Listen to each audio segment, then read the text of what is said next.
پہلے میری بات کمپلیٹ ہونے وہ دیں. کر لیں. اس سے ہمیں قرآن سے پتہ چلتا ہے کہ جو اولیاء اللہ ہیں ان کے ہاتھ پہ کرامتیں ہوتی ہیں. تخت سیکنڈ میں یہاں سے وہاں آ سکتا ہے, یہ اللہ کر رہا ہوتا ہے, وہ بزرگ نہیں کر رہے ہوتے. سیدہ مریم کو بغیر شوہر کے اولاد مل رہی ہے, یہ اللہ دے رہا ہے, سیدہ مریم نہیں, ان کو یہ طاقت اللہ نے نہیں دی ہے. تو یہ جو کرامات ہیں یہ نبی صلی اللہ علیہ وسلم کے بعد بھی قیامت تک جاری رہی ہیں.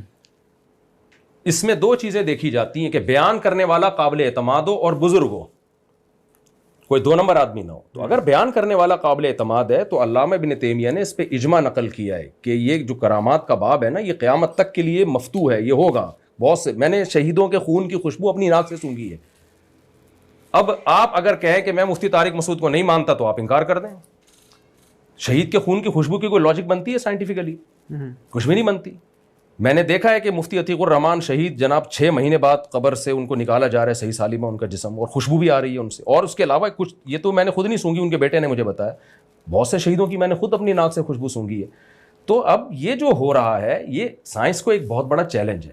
تو اگر کسی کو مجھ پہ اعتماد ہوگا کہ مفتی طارق مسعود جھوٹ نہیں بولتے تو وہ مان لے گا, اور اگر کوئی یہ سمجھتا ہے کہ مفتی صاحب نے پھینک دیے تو نہ مانے. اس کا اسلام کے بیسک عقیدوں سے کوئی تعلق نہیں ہے. تو یہ جو ارواح ثلاثہ میں مولانا تھانوی نے واقعہ نقل کر دیا, لے آیا, اگر کوئی کہتا ہے یہ غلط ہے تو بھی ہمیں کوئی اعتراض نہیں ہے. کوئی کہتا ہے نہیں یار جو بیان کرنے والے وہ ثقہ تھے تو بھی ہمیں کوئی اعتراض نہیں ہے. تو اس کا اسلام کے بیسک عقیدوں سے کوئی تعلق نہیں ہے. اور یہ محنت میں جو لکھا ہے نا قبر کا فیض والا مسئلہ, اس کا اس واقعے سے کوئی تعلق نہیں ہے.